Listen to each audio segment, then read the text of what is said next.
Merci de rester avec nous. Bonsoir si vous nous rejoignez pour cette troisième partie de soirée consacrée au premier tour des municipales dans le Nord-Pas-de-Calais, avec toujours des directs, des réactions, des reportages qui arrivent, des invités également qui vont encore nous rejoindre pour 45 minutes d'émission spéciale, un maximum de résultats, des débats, une centaine de personnes mobilisées ce soir pour vous faire vivre cette soirée en direct. Alors soyez les bienvenus sur ce plateau exceptionnel. Et puis peut-être avez-vous manqué le début de cette soirée. Alors on revient ensemble sur les principaux temps forts. Morceau choisi signé Christelle Massin. Ça y est, ils viennent de tomber les définitifs. Résultat 50,26% pour Steve Briouat. C'est donc bien une élection au premier tour. Je répète, 50,26%, c'est dire à quel point cette élection s'est jouée à quelques voix. On peut s'attendre à des recours dans les heures qui viennent. Martine Aubry, liste pour Lille, pour vous. Suffrage 19 422, pourcentage 34,86%. Il va de soi que Mme Aubry perd un nombre de voix important par rapport au score qu'elle avait réalisé il y a 6 ans, puisqu'elle perd à peu près 11 points. Je conforte un tout petit peu le score de Sébastien Huyghe.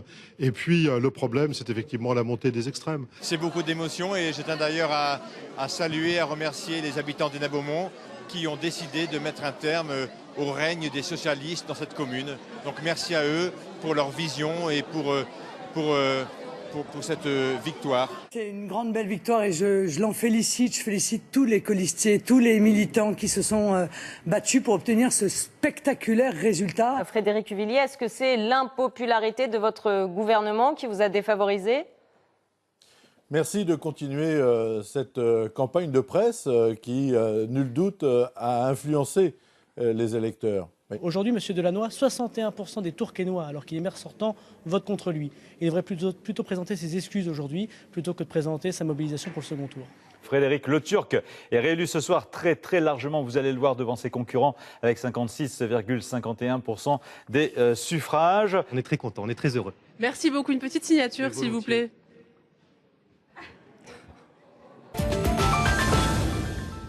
Voilà pour les temps forts de ce début de soirée. C'était chaud ce soir dans le Nord-Pas-de-Calais. Mais tout de suite, on part à Roubaix. Roubaix avec 10 listes qui étaient en compétition. C'est un record. Hélène Tonneillet est sur place.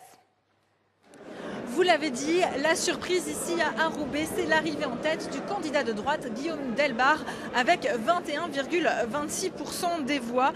Un chiffre à relativiser toutefois, car il s'agit seulement d'une centaine de voix de plus que ce qu'avait fait le candidat de droite en 2008. Ce qui est remarquable, par contre, c'est l'effondrement des voix du Parti socialiste. Le candidat et maire actuel, Pierre Dubois, obtient 20,39% des voix. C'est bien moins que ce qu'avait recueilli René Van Dierendonck il y a 6 ans, mais ici il souffre sans doute de l'émiettement tout simplement des voix.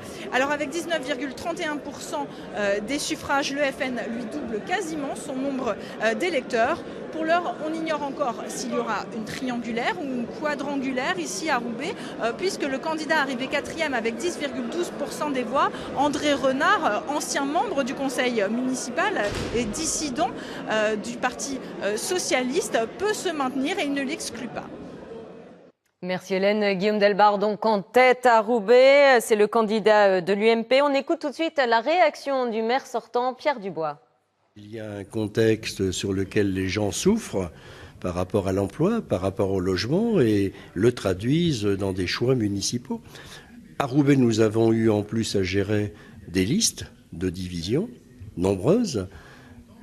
J'estime que je suis malgré ça en capacité de rassembler. Moi, ma logique n'a pas varié.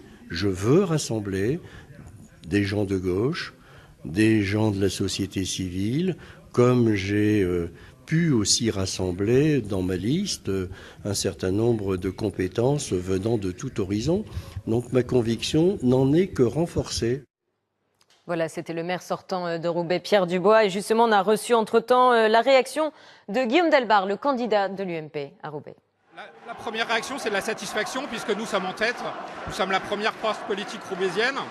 Ça, c'est une vraie bonne nouvelle. Ça nous donne une grande responsabilité. La responsabilité est simple, c'est construire la majorité, la prochaine majorité. Notre liste s'appelle Un avenir pour Roubaix.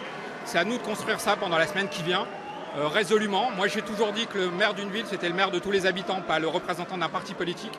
Donc je suis dans cette logique de rassemblement. Vous croyez que c'est possible là, de remporter une mairie qui est quand même traditionnellement de gauche? C'est non seulement possible, mais c'est indispensable pour Roubaix. Ce soir, il y a eu un terrible désaveu pour le maire sortant. Très clairement, les Roubaisiens ne veulent plus de cette majorité qui a failli gagner il y a 6 ans et qui est aujourd'hui balayée. Donc très clairement, c'est notre responsabilité. Je parle depuis 2 ans d'indispensable alternance. On a une semaine pour la construire et la concrétiser. Alors justement, vous n'excluez pas de négocier avec cette liste qui a 10,2% ou même d'autres listes de... Mais mon premier appel, il est pour les électeurs, pour les Roubaisiens. Pour le reste, en fonction des démarches et des envies de chacun, je vous informerai au fur et à mesure de ce qui se passe. Je ne veux pas être dans la combinaison, je ne veux pas être dans les vieilles méthodes politiques de couloir, mais je suis dans une logique de rassemblement. Une réaction recueillie par Hélène Tonneillet et Sergio Rosensro. Il est en liaison directe avec nos équipes dans les préfectures. Vincent Dupierre, vous avez des résultats pour nous concernant Valenciennes notamment. Oui, alors je vais commencer par le résultat de Lille qui nous est parvenu. C'est le résultat définitif avec Martine Aubry qui arrive en tête avec un score peut-être moins confortable que celui auquel elle se serait attendue. 34,86% des voix, c'est 11 points de moins qu'il y a 6 ans. Et ça la met en position de quadrangulaire pour le second tour, mais en attendant le jeu des négociations d'entre-deux tours, évidemment. Alors à Valenciennes, le maire sortant, Laurent De Gallet, qui avait succédé à Dominique Riquet en cours de mandat, arrive en tête. Vous allez le voir, 47,2%. Vous savez que sur la liste de Laurent De Gallet, il y a Jean-Louis Borloo en 43e position, 43e et dernière position sur sa liste. Laurent De Gallet arrive en tête, mais il est handicapé par la présence d'un dissident d'hiver droite, Didier Legrand, un ancien borloïste que visiblement personne n'a vu venir. Et donc, Laurent De Gallet s'exposera au suffrage des électeurs à nouveau dimanche prochain. Et puis à Bergues, Sylvie Brachet fait mieux que son score d'il y a 6 ans, mais elle reste en ballottage favorable. 47,6% des suffrages à Bergues. Elle arrive en tête. Et à Wattrelos, on est toujours dans le Nord. Là, c'est Dominique Barre qui est facilement réélu, très facilement réélu, avec 52,42% des voix pour le socialiste maire sortant Dominique Barre à Wattrelos. Merci Vincent. Et donc, vous venez de nous en parler. Martine Aubry qui recueille 34,86% des suffrages exprimés en ce premier tour. C'est 11 points de moins qu'en 2008. Eh bien, on écoute justement la réaction de Martine Aubry. D'abord, je voudrais dire concernant les résultats de Lille, Hélène et l'Homme, une satisfaction que les valeurs que porte la gauche aient été placées en tête et largement en tête. Rappelons-nous quand même qu'en dehors de 2008, il y a toujours eu un 50-50 à Lille, en dehors de 2008, qui a été une parfaite exception. Eh bien, aujourd'hui, nous consolidons un rapport gauche-droite de 60-40, ce qui est pour nous, évidemment, important, non seulement, bien sûr, parce que cela signifie que les Lillois accueillent favorablement la politique que nous menons, mais aussi parce qu'ils partagent, et c'est pour moi important dans un moment où on voit le Front National s'accroître dans notre pays, de voir qu'ils partagent les valeurs de justice, d'humanisme et de solidarité que nous portons.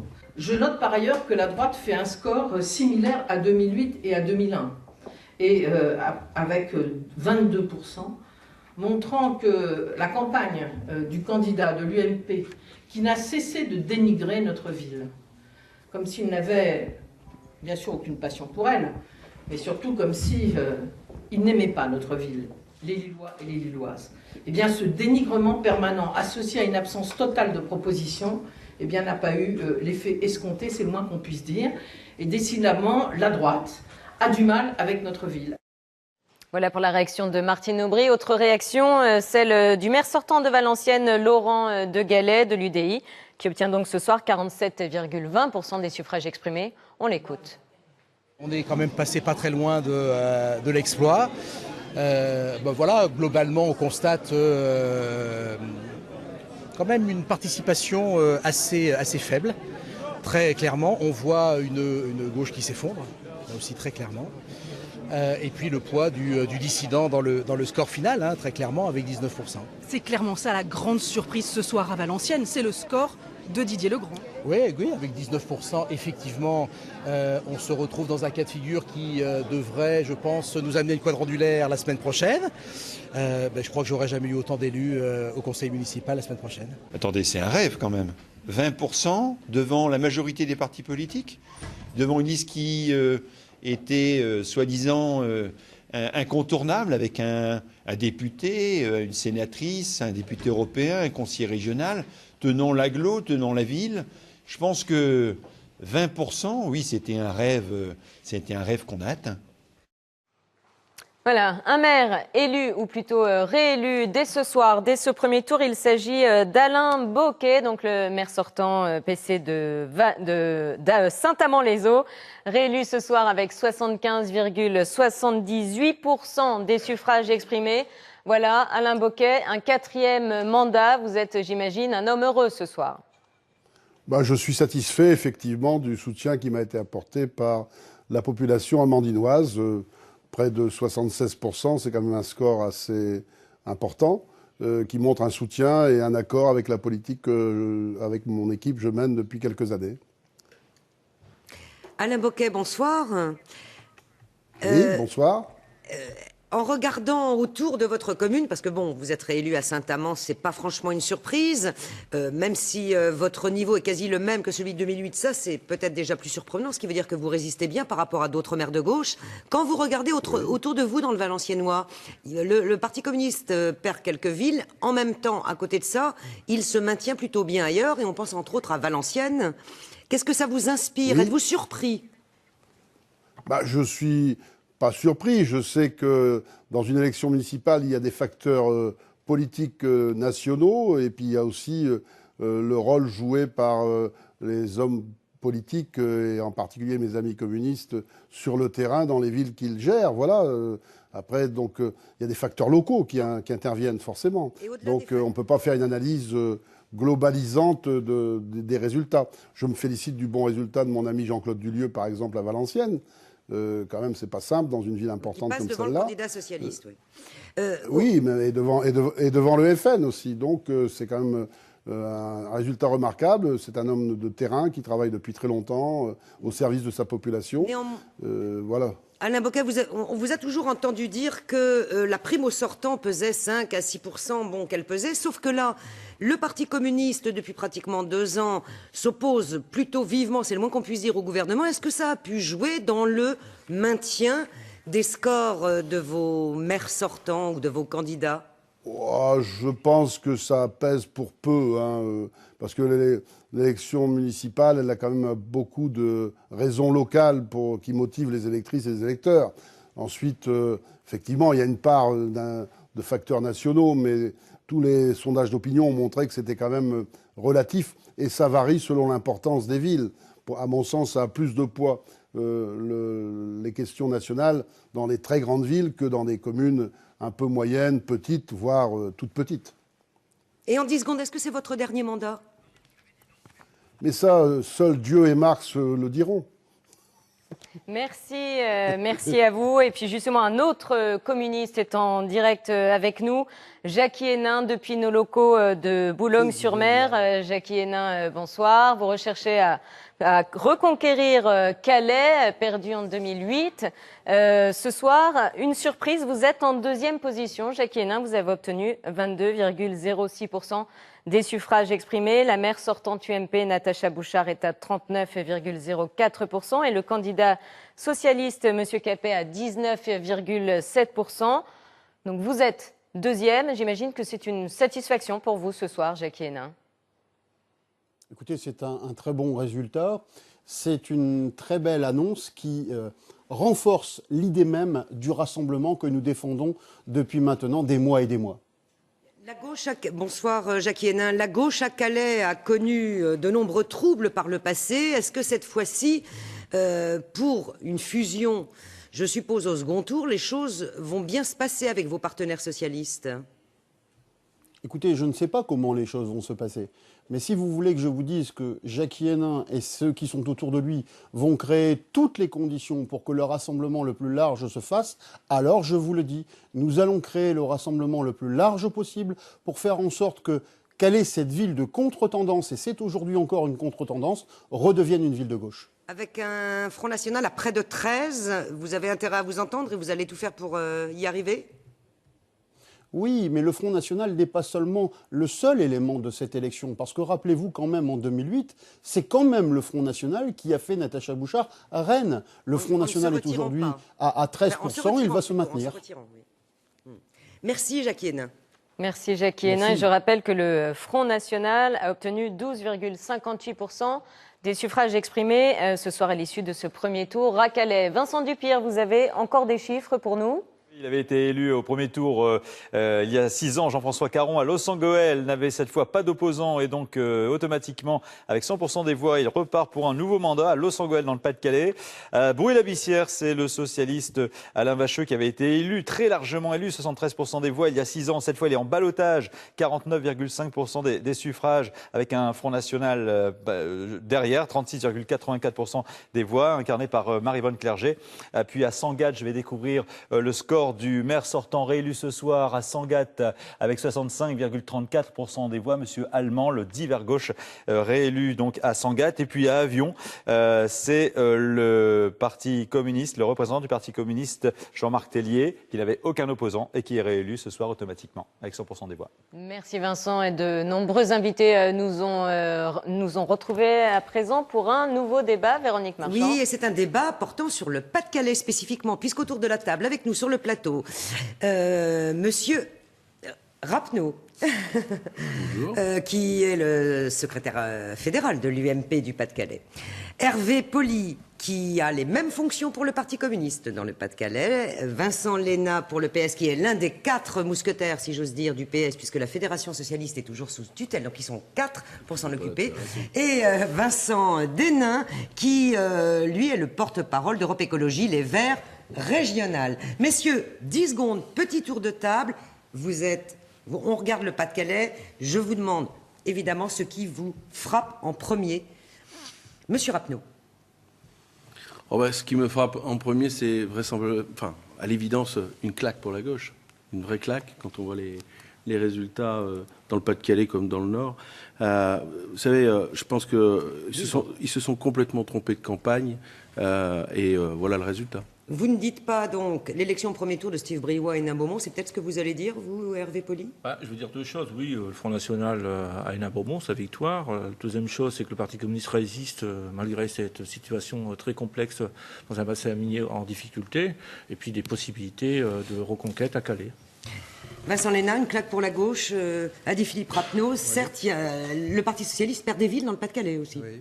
Moi, je vois surtout le résultat de la démobilisation, de l'abstention, qui, ici ou là, dans un électorat de gauche très enraciné, peut produire des catastrophes électorales, des catastrophes démocratiques, et c'est ce qu'on a vécu à Hénin. Vincent Desnains, Jean-François Caron, élu Vert 100%, c'est un petit peu l'arbre qui cache la forêt, parce que les résultats des Verts sont pour le moins très contrastés quand on pense à Arras, notamment. Oui, mais on a aussi le contraste entre Loos-en-Gohelle et Hénin Beaumont, si vous voulez, une ville où on est vraiment rentré dans un autre système, dans un autre fonctionnement politique, et où on a 100%, avec une élection au premier tour, avec une très forte participation, je voudrais le dire, plus de 55%. Et de l'autre côté, on est encore dans un système ancien, et je crois que les citoyens du Pas-de-Calais comme d'ailleurs aspirent à autre chose. Vous êtes en train de nous dire, en fait, Vincent Desnains, tout espoir n'est pas perdu pour les citoyens qui sont plus ou moins dégoûtés de la vie politique. Exemple, il y a des lieux où ça marche, on peut faire confiance aux politiques. C'est ce que vous êtes en train de dire. Là, je vous dis tout à fait ça. Je vous dis, Jean-François Caron, c'est 700 réunions et rencontres avec des habitants en 5 ans, en 6 ans. Donc forcément, on a un autre rapport, on a une autre politique et on a un autre fonctionnement qui est en marche et qui fonctionne. Faire de la politique autrement, il a raison. Non, mais si on regarde le résultat à Arras, c'est la même chose, Frédéric. Alors, on va le rappeler, le résultat d'Arras globalement. Frédéric Le Turc, brillamment réélu à 56%, et Hélène Flautre, pour Europe Écologie Les Verts, qui était la tête de liste PS Vert, fait près de 17, je crois. 16, et c'est le score le plus bas que la gauche n'ait jamais fait. Vous savez, Frédéric Le Turc avec ses 56% est, je crois, le maire le mieux élu depuis la libération à Arras. Voilà, et c'est simplement parce que... Pourtant, il a pris le mandat en cours de route. Oui, mais il a pris le mandat en cours de route, mais il était adjoint, très présent. C'est le résultat d'un travail d'équipe, avec toute une équipe, une répartition des rôles avec Frédéric Le Turc à la mairie et moi à la communauté urbaine, des gens investis dans leur mandat, qui se consacrent complètement et pleinement à leur mandat et qui sont sur le terrain en permanence. On nous a mis une candidate qui visiblement connaissait pas Arras, qui a été imposée par des appareils et c'est ce qui a été rejeté par les Arageois. On va laisser Vincent Léna répondre et nous dire, en discutant avec Hervé Poly, si vous allez vous entendre, PSPC pour Calais. C'est évident. Et sans parler à la place d'Hervé Poly, je crois qu'on est clairement rentré dans un autre cycle. Et notamment parce qu'on sait que l'une de nos menaces, pas seulement électorales, mais pour nos valeurs, pour notre système, c'est la montée ici ou là du Front National. Et donc je crois que la vraie réponse, c'est aussi ça, c'est l'union de la gauche, c'est se battre pour nos valeurs. Ce que vous n'avez pas fait, ce que la gauche n'a pas fait Hénin-Beaumont, et les socialistes en particulier. On y reviendra, Hénin-Beaumont, parce qu'il y avait tellement aussi d'ego à gérer sur Hénin-Beaumont que le Parti socialiste a aussi montré l'exemple de savoir un petit peu s'abstraire, se retirer, montrer qu'il fallait un peu d'abnégation, parce qu'il y avait beaucoup d'ego ici ou là. Et le travail de fond, on a commencé à le faire à Hénin, on en parlera. Moi, ce qui me frappe beaucoup, c'est que Steve Briouat, il gagne, non pas sur un malentendu, mais un mensonge. C'est-à-dire qu'il gagne avec des mots de gauche et des promesses de gauche. C'est ça le grand paradoxe à Hénin-Beaumont. C'est une tromperie. Hervé Poly. Oui, ben écoutez, si on parle d'Hénin-Beaumont, oui, on est dans une imposture sociale, ce que disent un certain nombre d'organisations syndicales. Pour le reste, moi je crois que oui, on a intérêt au niveau local, puisqu'on a des accords et un travail en commun sur un certain nombre de municipalités. Il n'y a pas de raison qu'à Étapes, par exemple, nous devrions être en tête aussi de la gauche de se rassembler, comme à Calais, et notamment sur le littoral. Je tiens à féliciter la réélection de Brigitte Passeboc, par exemple. Donc le Parti communiste, il souhaite le rassemblement. C'est une élection municipale avec un enjeu national, bien évidemment, puisque les électeurs ont exprimé je veux dire, un sévère message au gouvernement, et je pense que la politique d'austérité doit se terminer dans ce pays et répondre aux attentes populaires. Quand les uns vous dites imposture sociale à propos du Front National et Hénin-Beaumont, l'imposture sociale, est-ce qu'elle n'a pas aussi consisté, pour la gauche et le PS en particulier, à continuer de faire confiance à des gens qui n'étaient pas forcément dignes de confiance et qui ne travaillaient pas correctement? Oui, bien sûr, mais on a un travail pour expliquer que ce sont des moutons noirs et que c'est pas parce qu'il y a des moutons noirs qu'on doit faire confiance aveuglément à une grand-mère qui se déguise alors qu'on voit ses oreilles. Grand-mère, pourquoi as-tu de si grandes oreilles? C'est pour mieux t'écouter, mon enfant. On sait comment se termine l'histoire, donc il faut tout de même être vigilant. Et c'est notre devoir, bien entendu, d'être les premiers vigilants vis-à-vis de nos élus et de ne pas salir les 99% qui font un travail extraordinaire. À part à Arras, Philippe Rappeneau, que devient la droite dans le Pas-de-Calais? Écoutez, je pense que globalement, elle se 4% porte. Mais oui, mais Monsieur Léna, vous savez très bien chacun doit faire son travail. Monsieur Léna, je ne vous ai pas coupé, laissez-moi terminer. Chacun doit faire son travail. Regardez les scores que nous avions fait en 2008 sur Hénin-Beaumont. Vous savez très bien que c'est le système PS qui a été développé dans le bassin minier par certains, qui a amené le Front National à ce score. Vous nous avez maltraités, et que pendant très longtemps, vous avez favorisé l'émergence du Front National, et maintenant vous pleurez parce que le Front National a pris une ville dans le Pas-de-Calais sur 895. Parce qu'il faut aussi relativiser les choses. Sur 1500 communes du Nord-Pas-de-Calais, il y a une ville qui est passée au Front National ce soir. Donc même, on verra au niveau national combien il y en aura. Moi je dis que les choses se passent plutôt bien pour nous. Vous verrez que nous garderons Calais, j'en suis convaincu. Nous allons prendre Tourcoing, j'en suis convaincu, avec Gérald Darmanin. Et on verra le soir du deuxième tour. Vos alliances PSPC, on sait combien de temps ça dure. 30 secondes pour terminer, Hervé Poly. Non, mais ce que je pense, c'est que le Front National ne fait pas une percée aussi importante en dehors d'Hénin-Beaumont. Il fait un score, certes, inquiétant, mais là où il y a des élus qui résistent, comme à Méricourt, où notre candidat est élu face à 3 listes droite et FN, il est élu au premier tour, et donc il y a des capacités de résister à l'extrême droite, parce que je dis bien que c'est l'extrême droite, et des possibilités pour que la gauche regagne des collectivités à la droite. Voilà, donc il y a des possibles, et bien évidemment, M. Rappeneau a bien pointé qu'il y a une possibilité de reconquête pour nous à Calais. Et on est tout à fait d'accord là-dessus. 10 secondes pour conclure, Vincent Desnins. Moi, je pense que, juste pour dire qu'à Arras, les choses ne sont pas si simples qu'a bien voulu dire M. Rappeneau, parce qu'on a une équipe formidable qui avait un vrai programme, qui a vraiment défendu les choses. Moi, je pense aussi, comme vous l'avez dit, que la solution, c'est dans l'union de la gauche complètement rassemblée.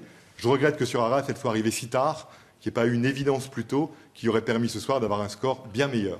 Merci, messieurs. Merci, messieurs, pour ces réactions. Et alors, dans nos campagnes, comment ça se passe? Nous avons vécu le début du dépouillement tout à l'heure dans le village de Sox, dans les Flandres, une commune de moins de 1000 habitants.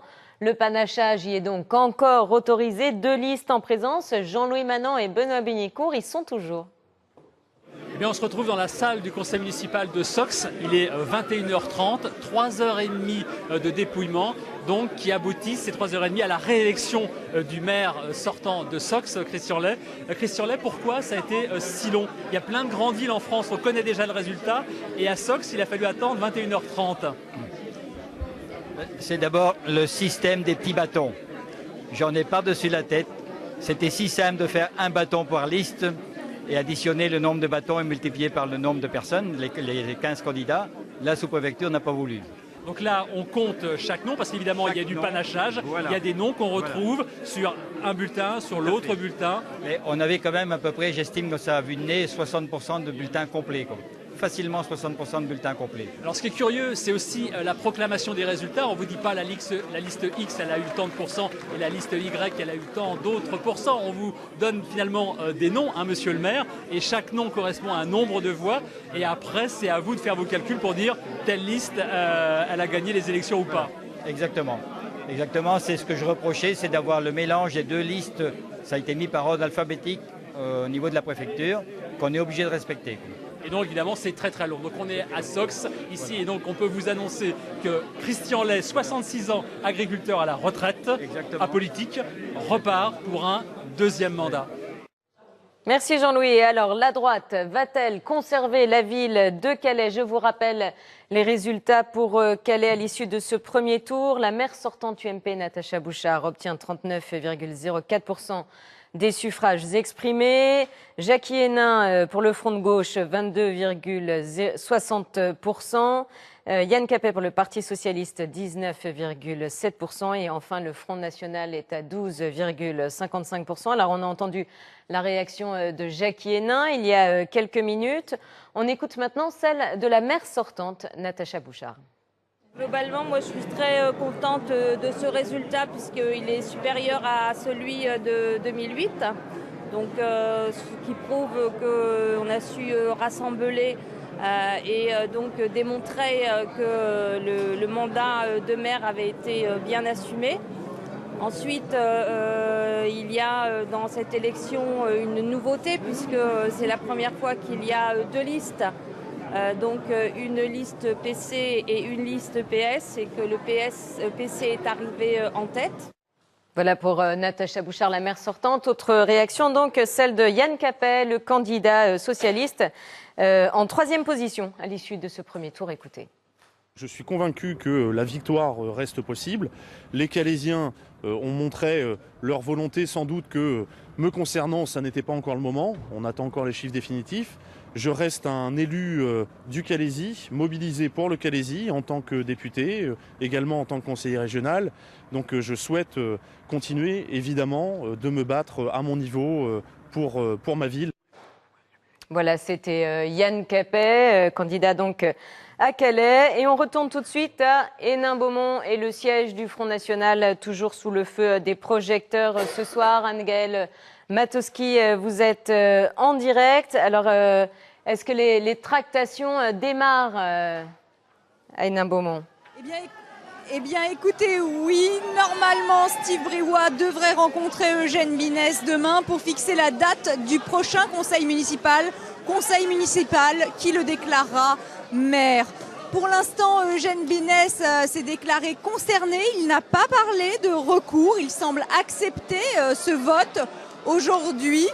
En tout cas, ce qui est sûr, c'est qu'il a refusé de commenter les divisions de la gauche. Pour l'heure, ici, au QG de Steve Briouat, vous le voyez, la salle est en train progressivement de se vider. On continue à chanter un peu, mais sans plus. Ah, alors, ce que vous entendez, là, bien, c'est tout simplement les militants qui se voient à l'antenne et ils sont fiers, voilà, ils font l'ambiance. Par contre, du côté des opposants, en revanche, du côté des opposants, eh bien, pas de manifestation. Les policiers nous ont confirmé que le centre-ville d'Hénin-Beaumont est calme ce soir. La gauche a donc lancé ce soir un appel à la dignité. Merci Anne-Gaëlle. Et justement, Eugène Binès, le maire sortant d'Hénin-Beaumont, on écoute tout de suite sa réaction. Les résultats que nous avons obtenus ne sont pas ceux que nous espérions, mais je demande à mes colistiers et à mes amis de rester dignes. La ville d'Hénin-Beaumont, à mon sens, méritait beaucoup mieux que ce qu'elle hérite ce soir. Mais nous sommes, dès ce soir, plusieurs d'entre nous, conseillers municipaux de cette prochaine municipalité, et nous entendons jouer notre rôle, comme eux l'ont fait, c'est-à-dire, mais on le fera certainement d'une manière plus loyale qu'ils ne l'ont fait. Monsieur Binès, est-ce que vous êtes abattu ce soir? Je suis abattu, je ne vais pas vous dire, monsieur, quand même, hein, on a travaillé à cette ville, on a redressé cette ville, on donne un joyau à ceux qui arrivent derrière. Je veux dire, mais on sera tout à fait sur le terrain pour voir ce qu'on va faire de ce joyau qu'on laisse. Voilà, le maire sortant d'Hénin-Beaumont, Eugène Binès, particulièrement affecté.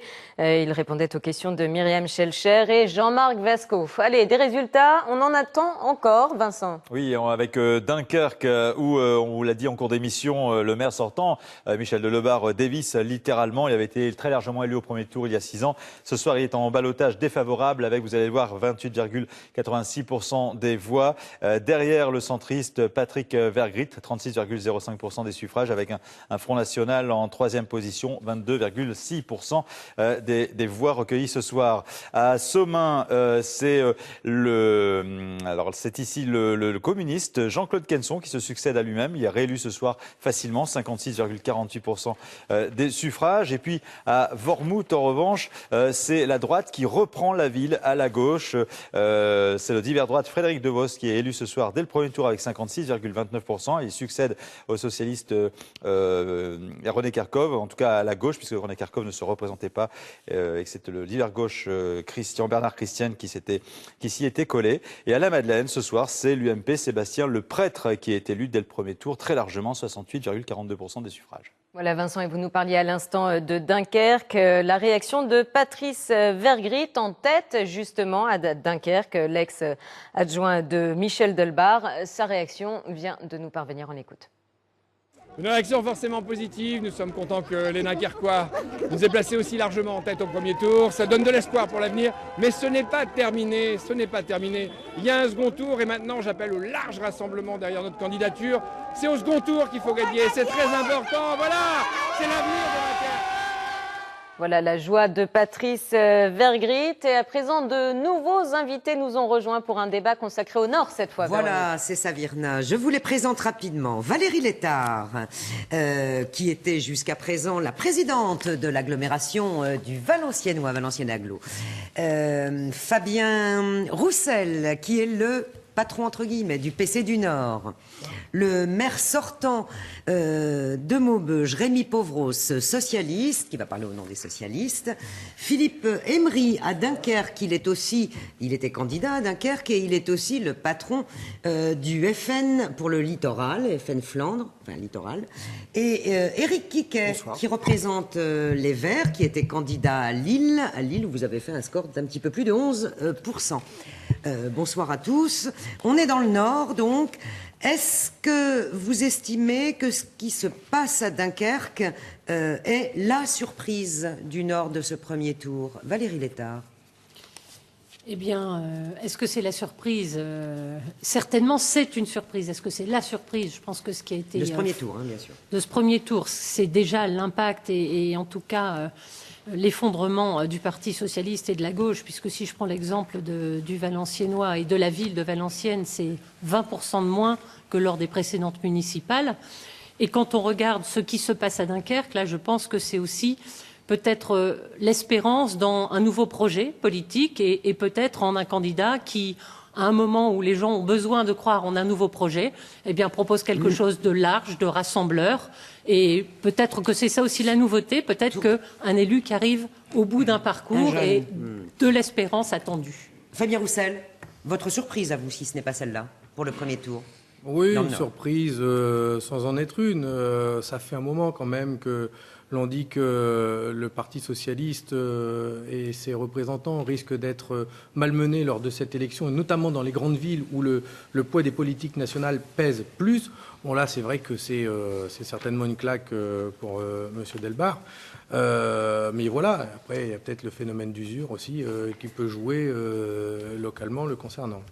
Rémi Pauvros, vous qui n'êtes pas non plus en situation très très confortable à Maubeuge.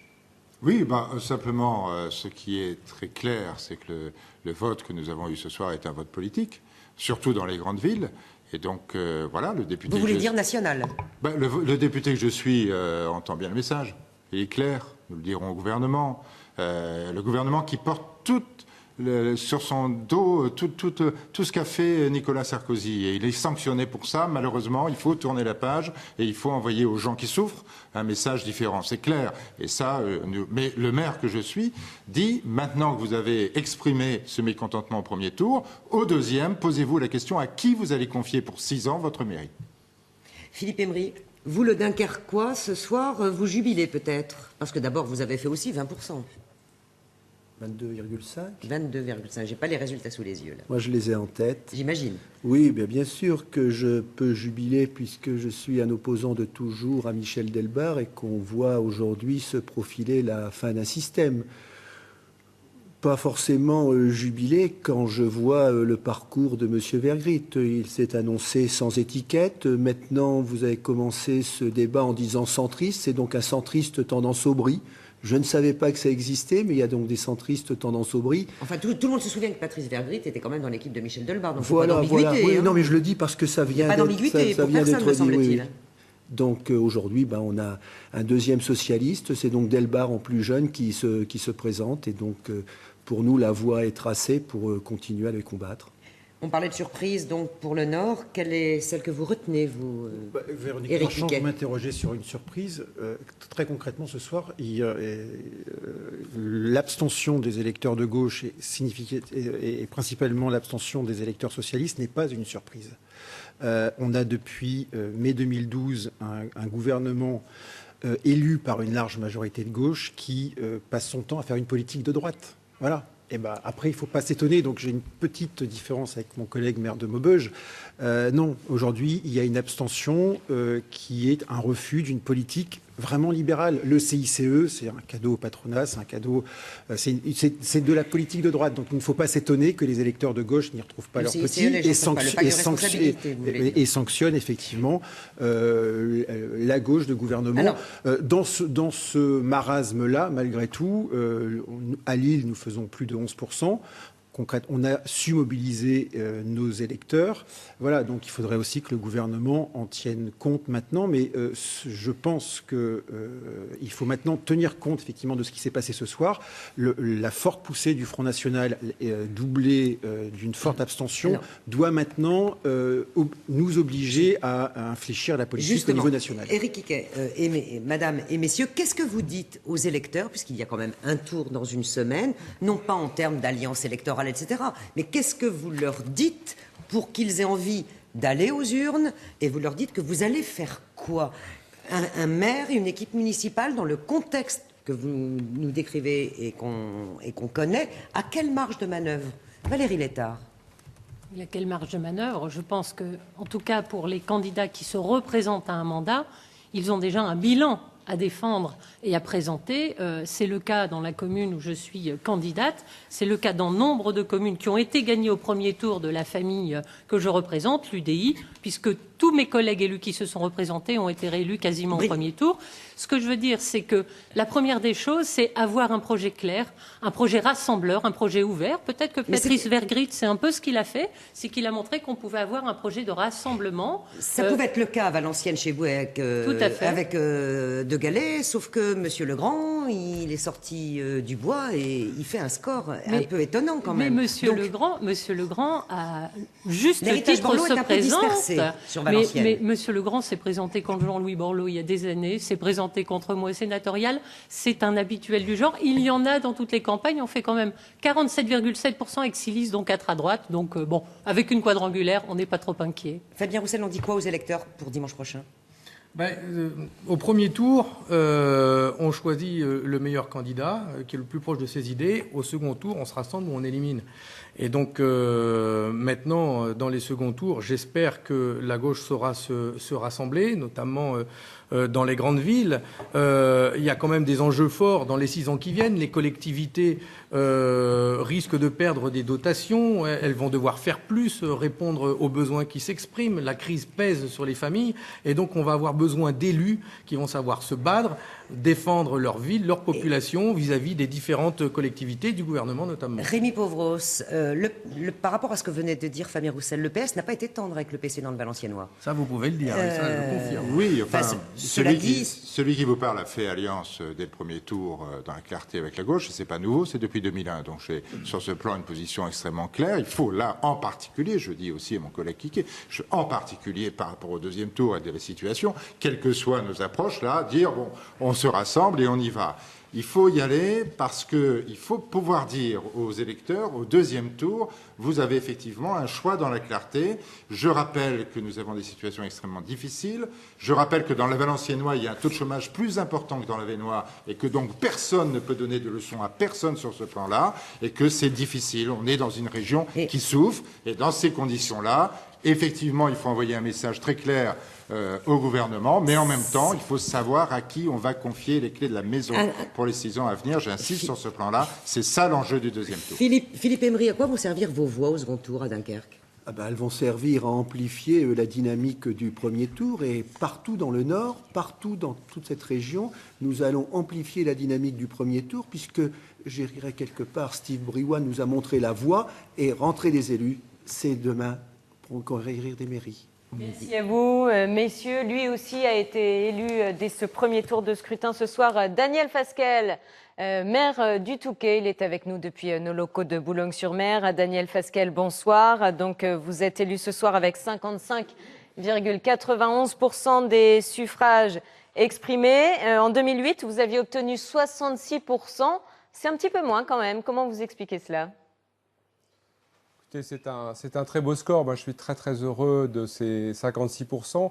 Les Touquetois m'ont fait confiance à nouveau. Je crois que c'est une vraie reconnaissance pour le bilan, mais c'est aussi un formidable encouragement à poursuivre le renouveau du Touquet Paris-Plage. Nous avons de très beaux projets. J'ai une très très belle équipe et c'est une très très belle réélection. En 2008, c'était une campagne électorale tout à fait particulière. Je venais d'être élu député. Je succédais à Léonce Després. Cette fois-ci, c'était de réélection. C'est toujours beaucoup plus difficile. Bon, 56% au premier tour. J'en suis très, très heureux. Puis je veux aussi me réjouir des très bons scores de l'ensemble des candidats de l'UMP, de l'UDI, du MoDem dans le Pas-de-Calais. Le résultat d'Natacha Bouchard à Calais, je constate que Frédéric Cuvier est en difficulté à... Puisque vous êtes président de la fédération UMP du Pas-de-Calais, une question quand même sur le score du candidat de l'UMP à Hénin-Beaumont, 3,88%. C'est évidemment décevant, c'est la preuve que nous avons tout un travail à faire de reconquête dans de nombreuses villes du Pas-de-Calais. Maintenant, moi, je veux me réjouir du score de Natacha Bouchard, qui est en bonne position à Calais, du score de Frédéric Le Turc et de Philippe Rappeneau à Arras, du score de Bruno Cousin à Berck et de beaucoup d'autres candidats qui, à Béthune, à Marc-en-Calaisis, voire même à Boulogne-sur-Mer, ont fait parfois leurs premières armes, mais... c'est le début de la reconquête pour l'UMP dans le Pas-de-Calais. Merci Daniel Fasquelle d'avoir accepté de répondre à nos questions ce soir. Avant de refermer cette édition exceptionnelle, on revoit ensemble une projection des forces en présence dans les grandes villes de la région à l'issue de ce premier tour. Les poids de la gauche, de la droite et de l'extrême droite dans les 80 villes de plus de 10 000 habitants. Bernard, un mot ? Oui, un mot pour vous dire que... au fur et à mesure de la soirée, ces chiffres se sont un peu amplifiés. Et clairement, aujourd'hui, on est dans une logique de vote-sanction qui frappe la gauche, au profit un peu des candidats de l'UMP et beaucoup au profit des candidats du Front National, parce que si l'on peut compléter un tout petit peu ceci, dans les villes où il y avait une liste Front National qui se présentait, si l'on ne retient que 6 villes où le Front National présentait des candidats, eh bien, la gauche est toujours à 49%, la droite est à 28%, mais le Front National atteint 20% des voix, là où il était en capacité de se présenter ce soir. Et c'est peut-être la principale information de la soirée et la clé du second tour dans beaucoup de villes du Nord-Pas-de-Calais. Merci Bernard. Cette édition spéciale touche à sa fin. Je rappelle que vous pouvez retrouver tous les résultats concernant les communes du Nord-Pas-de-Calais sur notre site internet nord-pas-de-calais avec des tirets.france3.fr. Merci à tous ainsi qu'à toutes les équipes de France 3, Nord-Pas-de-Calais, Côte d'Opale, mobilisées ce soir pour cette grande soirée. Rendez-vous dimanche prochain, même dispositif pour le second tour et bien sûr à ne pas rater des éditions spéciales demain à midi pile, 13h ainsi qu'à 19h au lendemain de ce premier tour. Nous suivrons toutes les tractations de cet entre-deux tours. Merci de votre fidélité et très bonne fin de soirée à tous.